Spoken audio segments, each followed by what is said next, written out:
오늘 우리가 읽었던 이 성경은 무리들이 예수님을 찾는 모습으로 시작하고 있지요.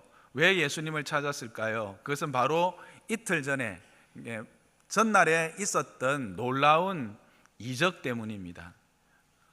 예수님은 많은 사람들을 이렇게 데리고 다녔습니다. 많은 사람들이 예수님을 따랐습니다. 왜냐하면 이들은 유대인입니다. 이스라엘 사람들입니다. 그들은 늘 이렇게 메시아를 기다리고 있었습니다. 구원자를 기다리고 있었습니다. 하나님의 나라에 대한 궁금한 것들이 많았습니다. 그래서 그것을 듣고 싶어 했습니다. 근데 예수님께 가니까 그렇게 하나님의 나라에 대해서 이야기를 들려주는 것입니다. 자기들이 지금까지 궁금했던 이야기들을 예수님을 통해서 들을 수 있었습니다. 뿐만 아니라 연약한 자들, 병든 자들이 예수님의 그 안수를 통해서, 말씀을 통해서 고쳐지는 겁니다. 그래서 많은 사람들이 예수님이 계신 곳으로 몰려들었습니다. 어제도 그랬습니다. 어제도 예수님은 그냥 혼자 계시는 것이 좋아서 저기 빈들에 멀리 계셨는데, 사람들이 예수님이 거기 계신다는 이야기를 듣고 그곳까지 모여든 것입니다. 그렇게 모여든 자들에게 병도 고쳐주시고 하나님의 나라에 대해서 이야기하시다 보니까 날이 저문 것입니다. 날이 저물어 가는데 그들을 보니까 먹을 것이 없어요. 그래서 제자들에게 얘들아, 이 사람들을 좀 먹여야 되지 않겠니? 했더니 예수님, 우리는 가진 것이 없는데요. 그래, 한번 찾아볼래? 했는데 어린아이가 물고기 2마리와 보리떡 5개를 이렇게 내어 놓았습니다. 그리고 예수님이 그것을 받으셨어요. 그리고는 기도를 하십니다. 하늘을 향해서 기도하시고 그 보리떡 5개와 물고기 2마리로 5,000명을 먹입니다.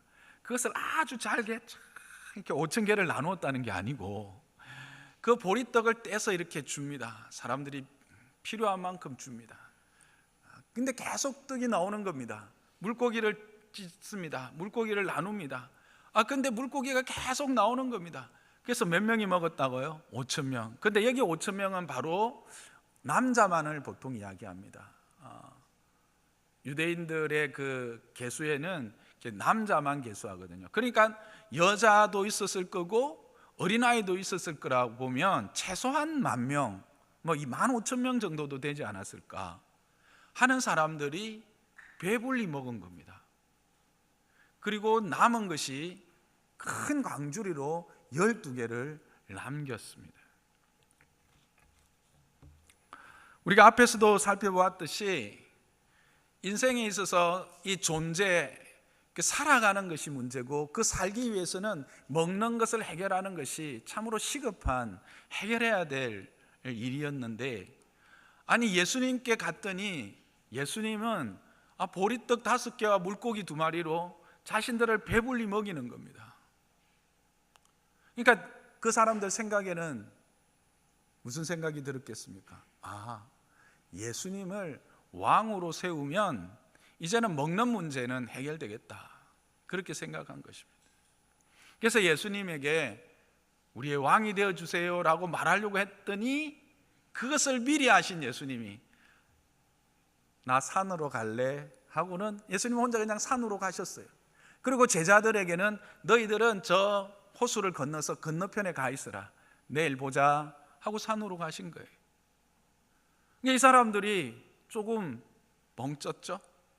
그렇지만 거기 있다가 날이 밝았어요. 다시 무슨 생각을 한 것입니까? 예수님을 만나야 되겠다. 그렇지 않아요? 요즘도 정부나 정권에서 이런저런 이야기들을 하지만 가장 민감하게 반응하는 게 뭡니까? 경제적인 문제죠. 근데 그 경제를 한꺼풀 벗기면 그게 무슨 문제라고요? 먹는 문제예요. 먹고 사는 문제거든요. 그만큼 민감한 거거든요. 그런데 예수님에게 가면, 예수님 옆에만 있으면 그 문제가 해결된다고 하니까 이 사람들이 다시 예수님을 찾은 거예요. 안 보이는 거예요. 산으로 가신다고 했는데 보니까 어제 타고 왔던 배 제자들만 타고 갔는데 예수님은 일단 안 보여요. 제자들도 안 보여요. 그렇지만 어쨌든 예수님을 찾아서 만났어요. 너무 반가운 거예요. 왜? 오늘도 먹는 문제를 해결했거든요. 그래서 너무 반갑게 예수님을 반색하며 예수님을 만납니다. 라비요, 언제 여기까지 오셨습니까? 발도 참 빠르시네요. 어제 그냥 산으로 가는 것 같은데 벌써 여기 건너편으로 오셨네요. 라비어라고 하는 것은 선생님입니다.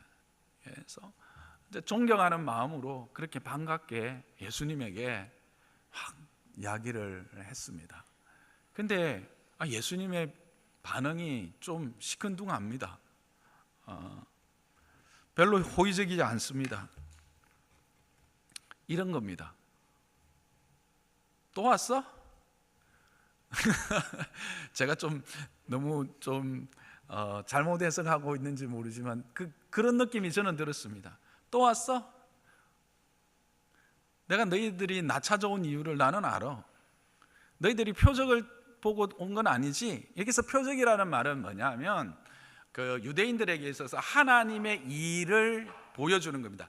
하나님의 일이라고 하는 증거로 나타나는 것들을 표적이라고 하는데, 어제 내가 너희에게 행한 것을 하나님의 일로 보고 온 건 아니지. 그냥 너희들이 배가 불러서 그 배고픔을 해결하고 그래서 날 찾아온 거지. 이렇게 이야기를 하시는 겁니다. 그러면 여기서 이제 한 가지 질문이 생깁니다. 그러면 인생이 이 땅에서 먹고 마시고 입는 걸 위해서 수고하고 애쓰는 그런 아무런 가치가 없는가? 그럼 인간이 뭐 어떤 음식을 먹으면서 막 즐거워하고 막 그것 때문에 기쁘고 또 음료를 마시고, 여기서 보통 이제 마시는 것은 성경에는 보통 포도주를 의미합니다. 그래서 포도주를 그냥 마신다 이런 건 즐거움을 의미하고요. 입는 것은 우리의 어떤 풍요로움을 상징합니다. 그래서 어떤 풍성하고 풍요로운 것 때문에 기뻐하고 즐거워하는 것이 그러면 잘못된 것인가? 그게 죄인가? 그럼 금욕주의로 살아야 되나? 뭐 이런 생각을 하실 수 있습니다. 그런 질문을 할 수가 있습니다. 여러분, 그게 잘못된 겁니까? 떡을 먹고 배가 불러서 만족감을 느끼고 기뻐하는 것 잘못된 것일까요? 아닙니다. 잘못된 것이 아닙니다. 예수님도 그렇게 생각하지 않으십니다. 예수님도 우리가 먹을 것이 필요하고 마실 것이 필요하고 입을 것이 필요한 존재인 줄 아십니다. 오병이어를 먼저 생각하고 계획하신 분이 누구일까요? 성경을 한번 보겠습니다. 요한복음 6장 5절 6절입니다. 함께 읽습니다. 시작. 예수께서 눈을 들어 큰 무리가 자기에게로 오는 것을 보시고 빌립에게 이르시되 너희가 어디서 떡을 사서 이 사람들을 먹이겠냐 하시니, 이렇게 말씀하심은 친히 어떻게 하실지를 아시고 빌립을 시험하고자 하심이라. 여러분, 먹을 것이 필요한 것을 알고 먼저 준비하도록 빌립에게 말하신 분이 누구입니까? 예수님입니다. 그리고 6절에 친히 어떻게 하실지를 아시고 라고 하는 표현은 무엇일까요? 그들을 먹이실 계획이 있으셨다라는 것입니다. 그들이 이제 이 몰려오는 무리들이 함께 시간을 지내다 보면 어두워지고 오는 행색을 보니 먹을 것은 안 갖고 오는 것 같던데, 저들을 내가 먹여야 되겠다라고 미리 계획하고 계셨다라고 하는 증거입니다. 예수님은 우리의 즐거움을 기뻐하십니다. 우리가 먹고 배부르고 그것 때문에 즐거워하고 기뻐하고 감사하는 것, 하나님도 함께 기뻐하십니다. 여러분 안 기쁘세요? 그래서 성경에 보면 하나님이 너희에게 이와 같은 것이 있어야 할 줄 아신다 그렇게 말씀하십니다.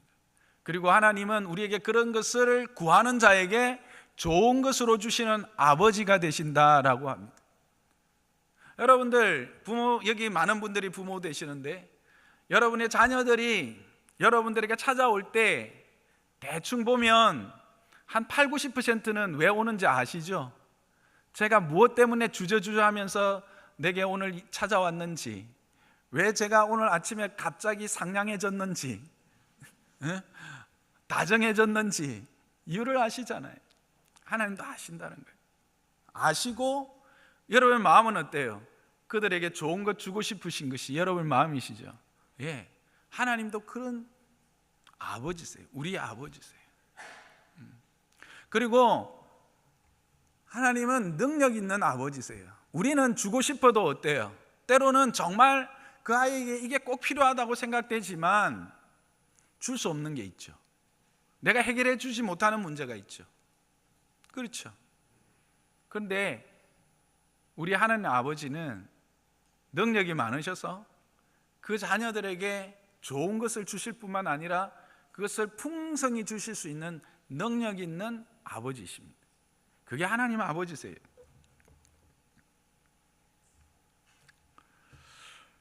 그렇다면 목사님, 왜 예수님은 그렇게 시큰둥하셨어요? 그것은 27절 상반절 말씀이 설명해 주고 있습니다. 썩을 양식을 위하여 일하지 말고 영생하도록 있을 양식을 위하여 하라는 것입니다. 이 말씀은 너희가 육의 양식을 먹고 그것으로 배부르고 만족하고 기뻐하는 것에서 멈추기 때문에 문제라는 겁니다. 너희가 그것 때문에 기뻐하고 즐거워하고 그것을 위해서 애쓰고 힘쓰는 게 문제가 아니라 너희가 이 땅에서 먹고 마시고 그것 때문에 즐거워하고 기뻐하는 것에서 만족하고 거기에서 멈추는 것, 거기까지만 생각하는 것이 문제라는 것입니다.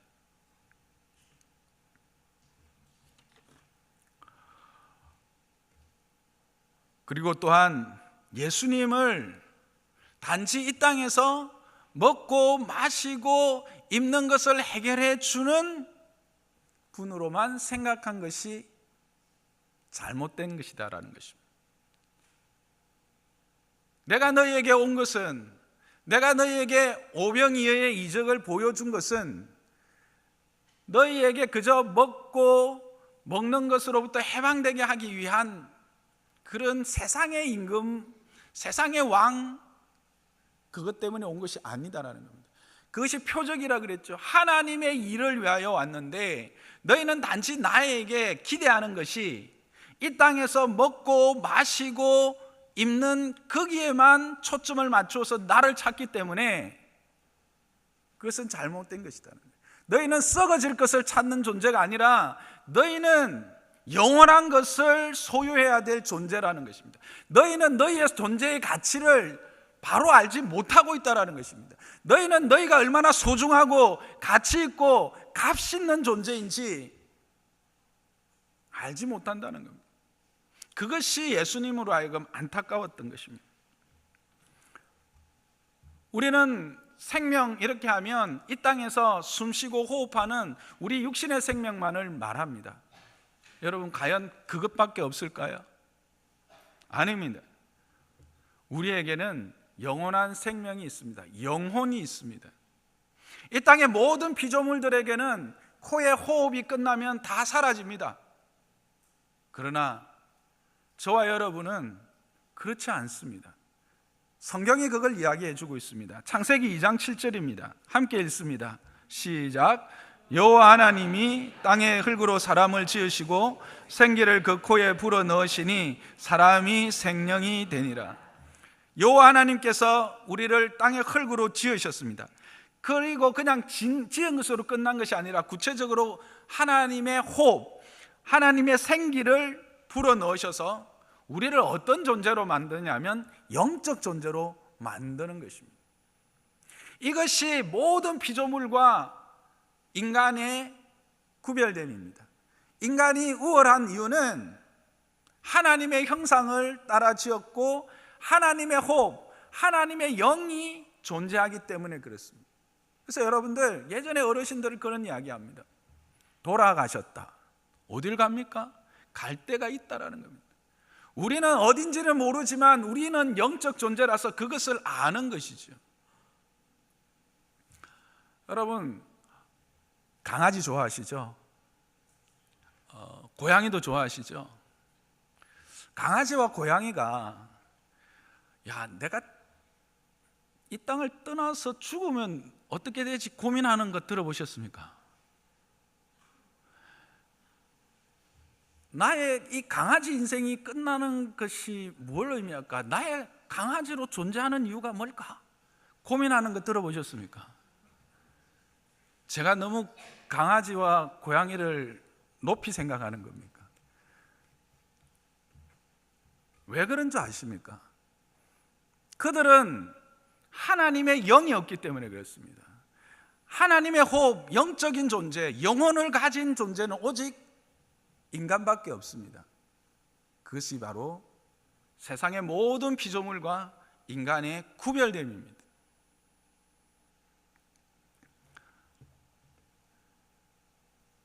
우리는 그런 존재로 지음을 받은 겁니다. 하나님의 형상으로 하나님의 호흡을 소유한 자로 지음을 받았다라고 하는 사실입니다. 그만큼 하나님이 우리를 존귀하게 지으신 것입니다. 그런데 우리는 여전히 그 존귀함, 우리의 영원한 것에 대해서는 관심이 없고 땅의 것에만 관심이 있으니 예수님의 마음이 어떻겠습니까? 그래서 예수님이 지금 시큰둥한 것입니다.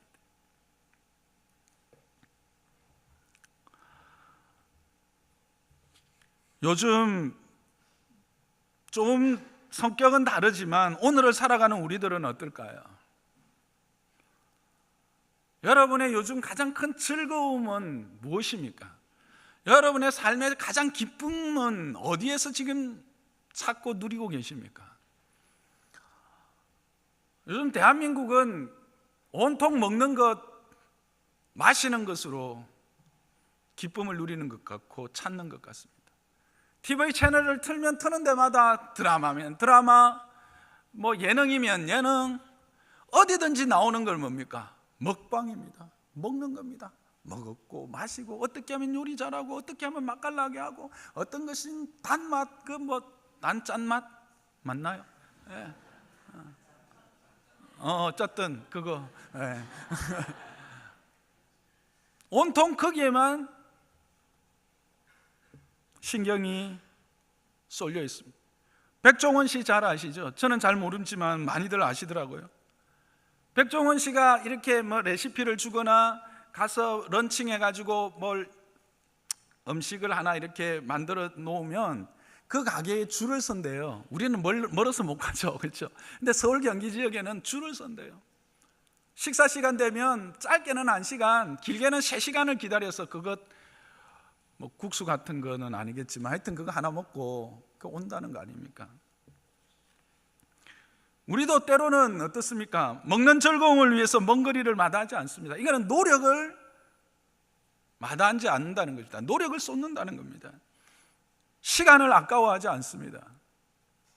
지갑을 기꺼이 엽니다. 그러나 여러분, 정작 영혼에 대해서, 영원한 것에 대해서, 참된 즐거움을 찾는 것에 대해서, 여러분의 영혼에 대해서 여러분은 어떤 노력을 기울이고 있고 우리는 어떤 시간을 투자하고 있고 우리는 그것을 향해서 지갑을 열고 있느냐는 겁니다. 그렇게 본다면 2000년 전 그 유대인이나 오늘을 살아가는 우리나 별반 다를 것이 없는 그런 사람, 그런 존재다 하는 생각을 하게 됩니다. 모두의 눈이 땅을 향하고 있습니다. 땅에 머물러 있습니다. 그러다 보니 하늘이 있는 것을 잊어버린 것입니다. 여러분, 땅이 있습니다. 그러나 땅만 있는 것이 아니라 하늘이 있다라는 것을 여러분 기억하시기를 바랍니다. 우리는 어느덧 땅에만 영원히 머물 것처럼 생각하고 땅에만 모든 관심들이 집중되고 있습니다. 그러나 여러분, 하늘이 있습니다. 우리에게 하늘이 있다라는 사실을 여러분은 잊지 마시기를 바랍니다. 한때 웰다잉이라고 하는 이것이 좀 사람들의 관심사였습니다. 그런데 어느덧 그냥 실 사라졌습니다. 왜 그럴까요? 하루를 사는 것도 힘든데 뭘 내일을 걱정을 하고 또 죽는 것까지 걱정을 해. 그냥 내가 지금 있는 것, 오늘 가진 것, 오늘 열심히 쓰고 먹고 오늘에 만족하며 살자. 이게 요즘 어떤 신조어로 젊은이들 사이에 회자되고 트렌드화 되었다고 들었습니다. 여러분, 인생이 70이고 강건함이 80이라고 했습니다. 물론 의술이 발달하고 약이 발달해서 100을 산다고 합니다만, 실질적으로 인간다움, 어떤 우리의 삶의 활력을 느끼고 어떤 새로운 일을 만들어내고 생산적인 일에 참여하는 것은 80이 넘으면 거의 불가능합니다. 그러니까 인생은 80까지라고 하는 것은 정확한 표현인 것 같습니다. 근데 어떻습니까? 깁니까? 70이고 80이 막 아주 아득하니 멀리 있습니까? 아마 여기 앞에 있는 우리 친구들은 70, 80까지 있나? 나도 너희 때처럼 그렇게 생각했어요. 그러니까 우리 때 한창 유행하던 말이 있었죠. 짧고 굵게. 그래, 인생 뭐 있나? 짧고 굵게 한 방에 하는 거지. 저도 그렇게 했어요. 40, 50, 나는 60대까지 산다는 걸 별로 생각을 하고 상상을 해보지 않았어요. 근데 내가 내일 모레면 60입니다. 근데 책장 하나 넘긴 거와 같습니다. 내가 기억나는 어린 시절 4살 때부터 지금 58 되는 이 시간까지의 시간은 딱 10초만 생각하면 쫙 다 연결이 되는 것 같습니다. 그래서 성경은 속히 가니 날아간다고 합니다. 이것은 내일 걱정이 아닙니다. 영원에 대하여 생각하고 영원에 대하여 관심을 가지고 영원히 있는 것으로 즐거워하는 것에 우리의 시간과 우리의 노력을, 지갑을 여는 것은 바로 오늘을 살아가는 것입니다. 오늘을 영원토록 살아가는 것입니다. 내일이 아닙니다.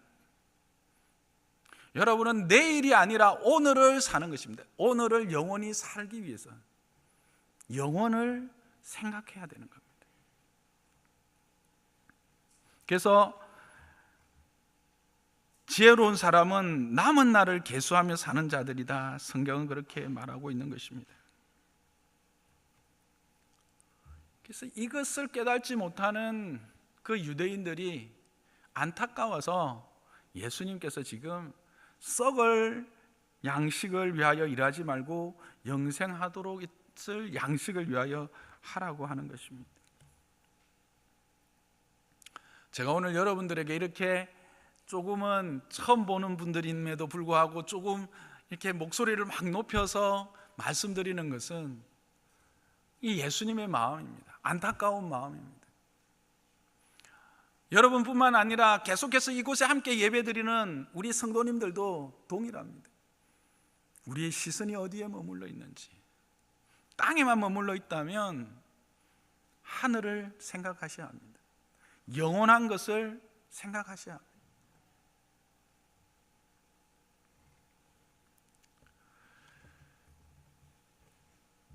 그리고 예수님은 그저 답이 없는 질문만 우리에게 쏟아내고 우리를 질책하시는 분이 아닙니다. 답을 우리에게 주십니다. 27절 하반절에 이 양식은 인자가 너희에게 주리니 인자는 아버지 하나님께서 인치신 자니라. 이 양식이 뭐죠? 영원히 살 수 있는 양식입니다. 영원히 살게 하는 양식입니다. 누가 주신다고요? 인자. 예수 그리스도를 지칭하는 대명사입니다. 예수 그리스도께서 주신다는 것입니다. 그런데 그 예수 그리스도는 누구인가? 아버지 하나님께서 인치신 자다. 인쳤다라는 것은 확인시켜 준 자다, 또는 권능을 준 자다. 즉 예수님은 하나님께서 구원자로 확인시켜주고 구원자의 권능을 주신 자다라고 하는 것을 말씀하고 계시는 것입니다.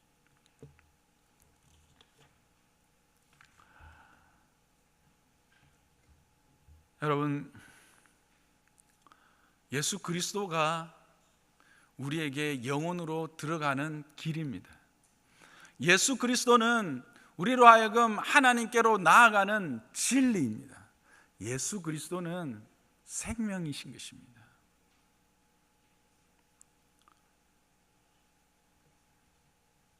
그래서 성경은 이렇게 말합니다. 요한복음 1장 12절입니다. 함께 읽어볼까요? 시작. 영접하는 자, 곧 그 이름을 믿는 자들에게는 하나님의 자녀가 되는 권세를 주셨으니. 그러니까 하나님의 아들의 권세, 이것은 바로 그 영혼으로 들어가는 문을 들어갈 수 있는 권세입니다. 요즘에는 집에 들어가려면 이렇게 탁 열고 비밀번호 띠디디디딕 하면 착 열리지만, 예전에는 어땠죠? 문을 두드려야 했습니다. 그렇죠? 문을 두드립니다. 그러면 안에서 어떤 반응이 옵니까? 누구세요? 밖에서는요, 아빠 나야. 그러면 문이 열리는 겁니다. 왜? 자녀이기 때문에. 자녀는 그렇게 그 영원한 집으로 들어갈 수 있는 권세가 있습니다. 근데 그 권세가 누구에게 주어진다고요? 영접하는 자. 누구를? 예수 그리스도를.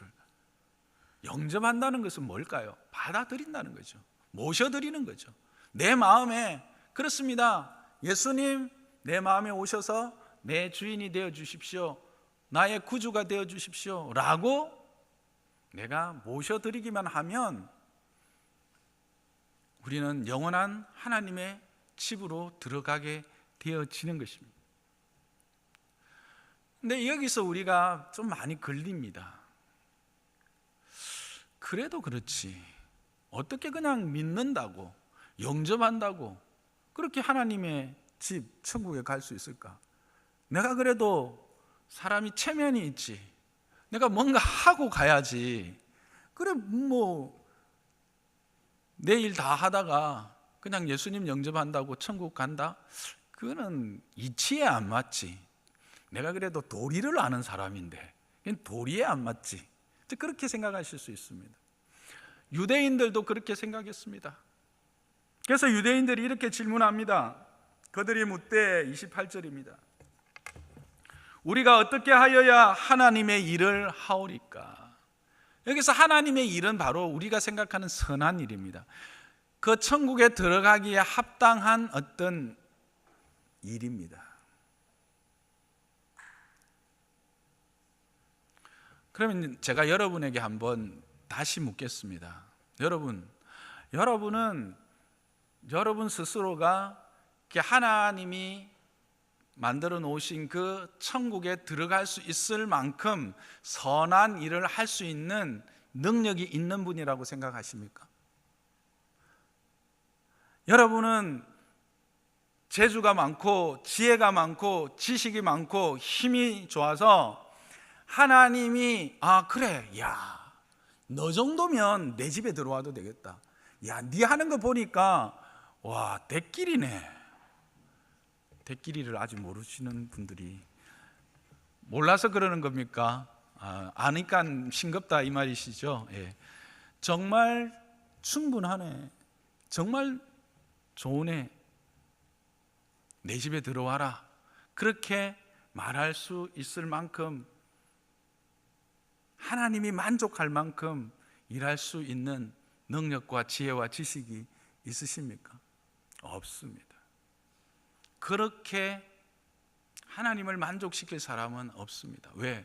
모든 사람이 죄를 범하였기 때문에 하나님의 영광에 이르지 못한다고 성경은 말합니다.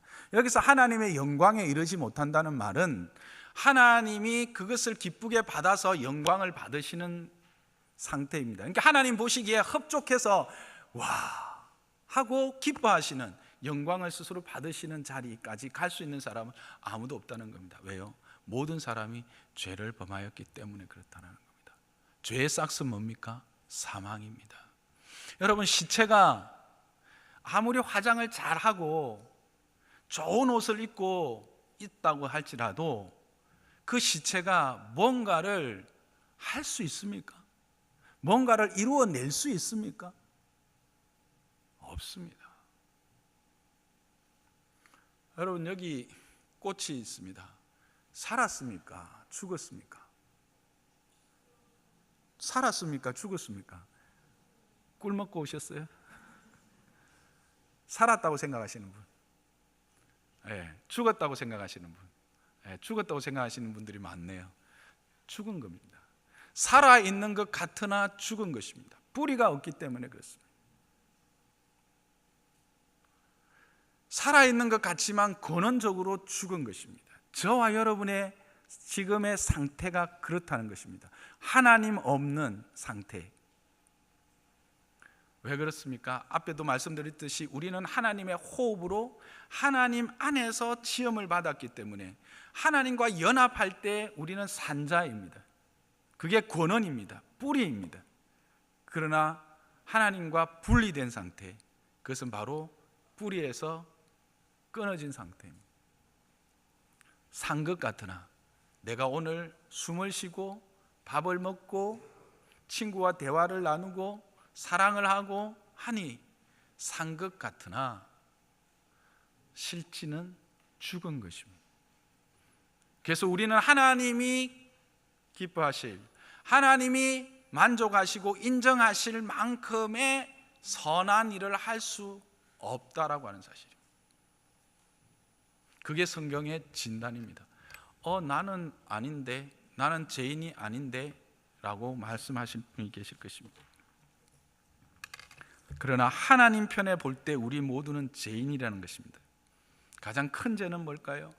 하나님을 믿지 않는 죄입니다. 여러분, 자녀에게서 가장 큰 불효가 뭐예요? 부모를 인정하지 않는 거예요. 부모를 믿지 않는 거예요. 그렇죠? 당신이 나를 낳았어? 쓸데없는 소리 하지 마. 이거는 불효 중에 불효죠. 그런데 인간이 그렇게 하고 있어요. 그러면서도 그것이 죄인 줄 모른다고 하는 사실입니다.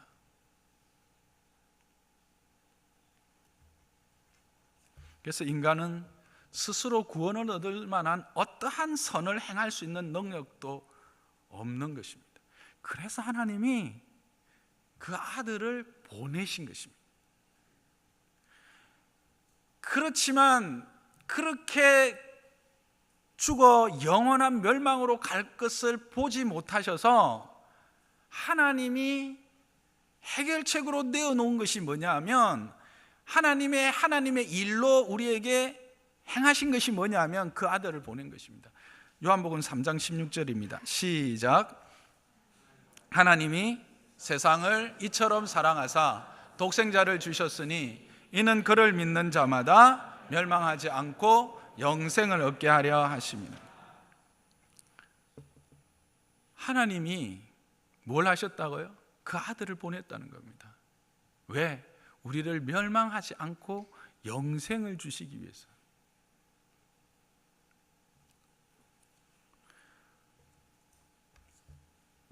그래서 이 유대인들이 하나님의 일을, 무슨 하나님의 일을 해야 됩니까? 라고 했을 때 예수님이 29절에 하나님께서 보내신 일을 믿는 것, 하나님께서 보내신 일을 믿는 것이 하나님의 일이다, 그렇게 말씀하신 것입니다.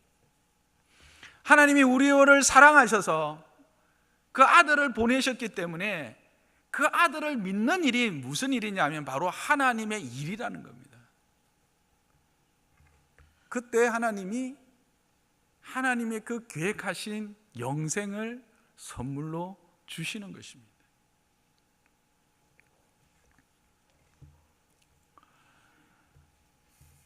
말씀을 정리하겠습니다. 여러분, 저와 여러분, 우리는 단지 이 땅에서 먹는 것과 마시는 것과 입는 것으로 즐거워하고 그것으로 기뻐하고 그것이 세상의 모든 것인 양 살아가는 그런 존재가 아닙니다. 우리에게는 영원한 것이 허락되어졌고 영원한 것을 누릴 수 있는 존귀한 자들입니다. 그러나 죄가 우리와 하나님을 단절시켜버려서 이제는 우리는 영원한 멸망에 갈 수밖에 없는 존재가 되었습니다. 그러나 하나님은 우리를 사랑하셔서 우리에게 자신의 아들을 보내신 것입니다. 자신의 아들을 보낼 뿐만 아니라 그 아들을 우리의 모든 죄를 해결하기 위해서 십자가에서 죽이셨습니다. 그래서 그가 찔리고 그가 상함으로 말미암아 죄의 값인 사망을 이기신 것입니다. 그래서 누구든지 이제는 그 사실을 하나님의 일이다, 하나님께서 자기 아들을 이 땅에 보내셨고 하나님이 자기 아들을 우리의 죄를 위해서 십자가에서 죽이셨고 그래서 우리의 모든 죄를 사하여 주셨다, 그것이 하나님이 우리를 위하여 행하신 일이다 라고 하는 사실을 마음으로 받아들이고 믿는 자들에게는 다시 이 영원한 것을 누리고 살아갈 수 있는 권세를 회복시켜 주시는 것입니다. 그걸 위해서 예수님이 오셨고 지금 유대인들과 이야기하신 것입니다. 그것은 유대인들뿐만 아니라 오늘을 살아가는 저와 여러분에게도 동일한 하나님의 은혜입니다. 하나님은 영원하신 분이십니다. 하나님은 그 영원한 계획 아래 오늘을 살아가는 저와 여러분들도 우리의 존재의 가치와 우리의 삶의 참된 즐거움이 어디에 있는지를 알기를 원하시고 그것을 얻어 누리기를 원하시는 것입니다. 그래서 여러분을 초청한 것입니다. 그것을 위해서 우리는 그것을 사랑 나눔 축제다, 잔치다고 하는 겁니다. 잔치는 기쁜 것입니다. 감사한 것입니다. 생명을 얻는 것, 그것보다 더 기쁘고 더 감사한 것이 어디 있겠습니까? 원하기는 이곳에 함께한 저와 여러분 모두 다 이 생명을 누리는 자들 되시기를 주님의 이름으로 축복합니다. 모두가 다 영원한 것을 소유하고 살아가는 기쁨, 영원한 것을 소유한 자의 그 평안함, 그 즐거움을 누리는 자 되기를 주님의 이름으로 축복합니다. 이제 짧은 영상을 하나 보게 될 겁니다. 이렇게 예수님의 초청에 대하여 기쁨으로 그 초청을 받아들인 자들, 그 받아들인 자들의 삶이 어떻게 변화되었는지 간단한 영상을 하나 보도록 하겠습니다.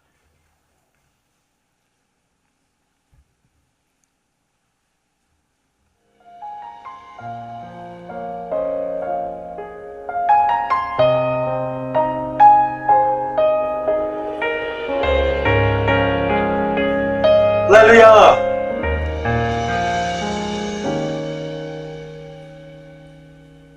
하나님 나라는 어떤 곳일까? 아픔과 슬픔이 없는 나라인가요?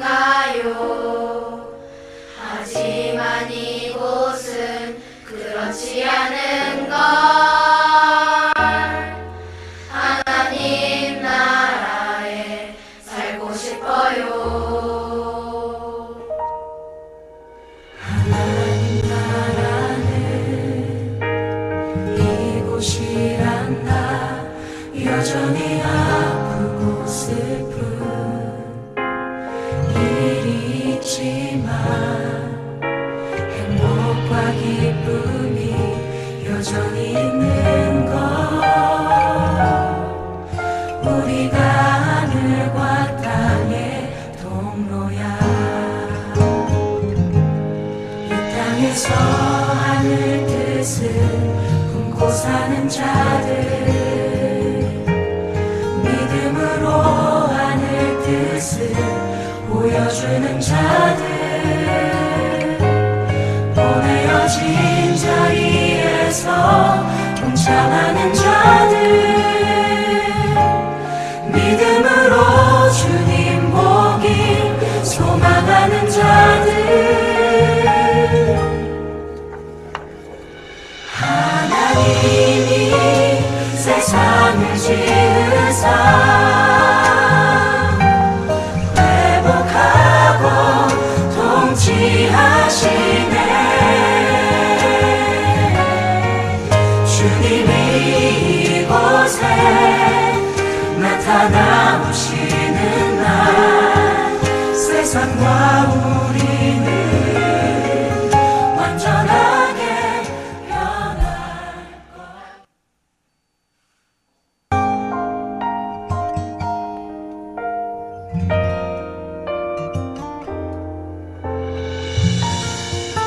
힘이 왔으나 아직 오지 않은 지금 여기 임한 그 나라 지금 이루어가고 앞으로 이루어갈 평화의 나라 하나님